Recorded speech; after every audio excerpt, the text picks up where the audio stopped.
Chittagong two খুলনার blog নিয়ে চলে আসলাম। কেমন আছেন আপনারা সবাই? আশা করছি অনেক অনেক ভালো আছেন।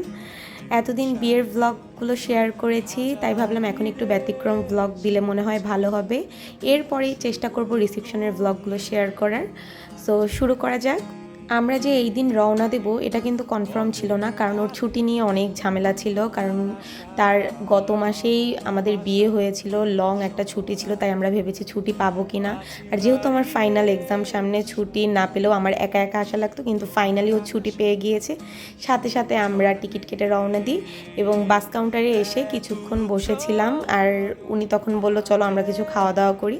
তারপর আমরা এখানে ফুলকলি নামের একটা বেকারি ছিল, ওখানে আমরা বসেছিলাম। বসে দই খেয়েছি, তারপর কফি খেয়েছি, একটা সন্দেশ খেয়েছি।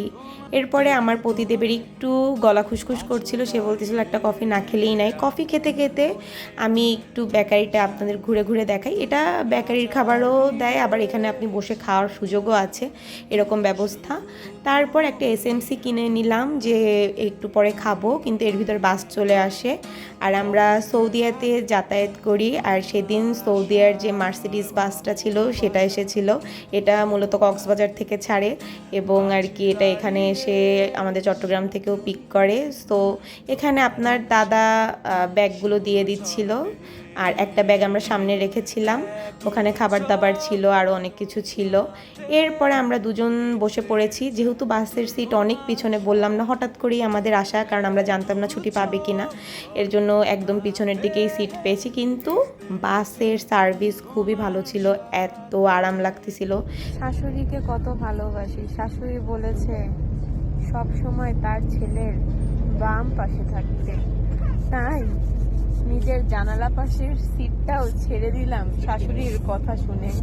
যাই হোক, এগুলো মজা করতেছিলাম। আমার শাশুড়ি মা বলেছিল যে সবসময় ওনার বাম পাশেই বসতে, যেখানেই যাই না কেন বা যেখানেই যা করি ওনার বামে থাকতে, তাই ওটা আর কি মজা করেই ভিডিও করেছিলাম। তারপরে এই যে আমাদের ঘুম পাচ্ছিল না, আমরা জব করছিলাম কিছুক্ষণ। জব করার পর তিনি বলল যে একটা এসএমসি খাওয়া লাগে, তা আমরা বললাম যে তাহলে এটা ভাঙি আমরা। তারপরে আমরা এসএমসিটা খাচ্ছিলাম। খেতে খেতে এখানে আবার বাস একটু ব্রেক নিল, মানে যাত্রী ছিল ফেনীর দিকের, ওইখান থেকে যাত্রী নিল।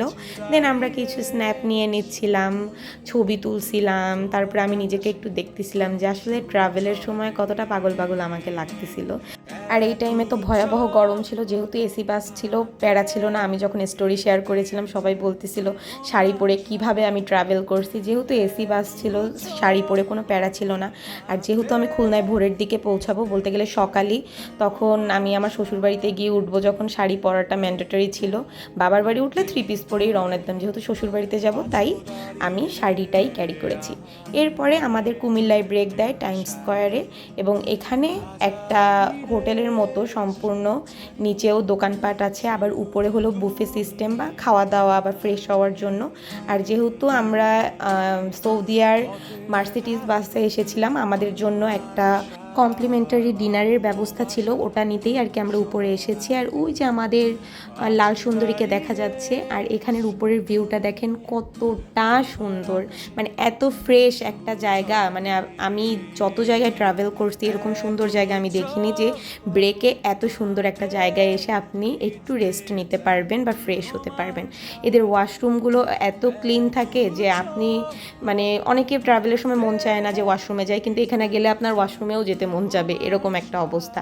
তারপরে আমাদের যে টিকিটগুলো ছিল তাদেরকে শো করালাম যে এটা আমাদের টিকিট।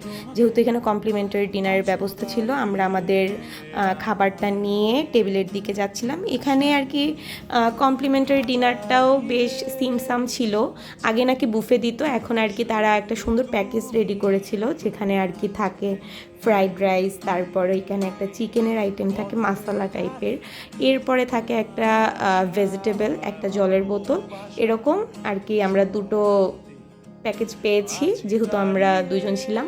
আর এখানে আমার পতিদেব খাওয়া শুরু করে দিয়েছে, আর আমি এখানে খাওয়ার তো রিভিউ দিতে পারি না ভালো মতো, এটা আর কি সবাই জানে, তাই আমার পতিদেবকেই বললাম তুমি রিভিউ দাও।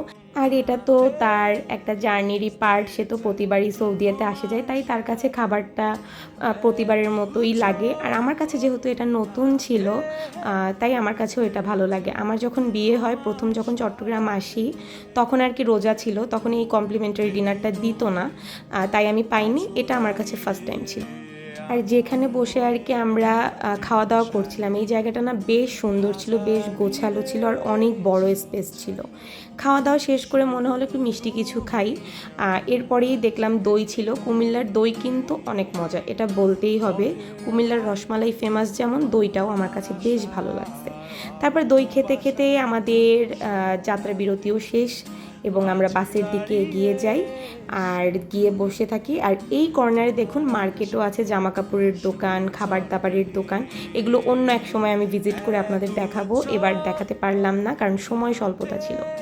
আর এই হোটেলটার নাম ছিল টাইম স্কোয়ার। আর এখানে এই দেখুন, ঘুম থেকে উঠেই দেখি ভোর হয়ে গিয়েছে, আর আলো দেখে আমার বেশ ভালো লাগতেছিল। আর আমার পতিদেব তখন একদম গভীর ঘুমে ছিল। এরপরে যাই হোক, আমি জার্নিটা এনজয় করছিলাম কারণ আমার ভোরেই ঘুম ভেঙে গিয়েছিল, আর আমি আস্তে আস্তে দেখছিলাম কতক্ষণে পৌঁছাবো। তখনও আমার পতিদেব ঘুম। কিন্তু যখনই আমি দেখছি যে রূপসা ব্রিজের টোলে চলে আসছি, তখনই আমার পতিদেবকে ডাকলাম যে ফাইনালি আমরা খুলনায় পৌঁছাই গেছি।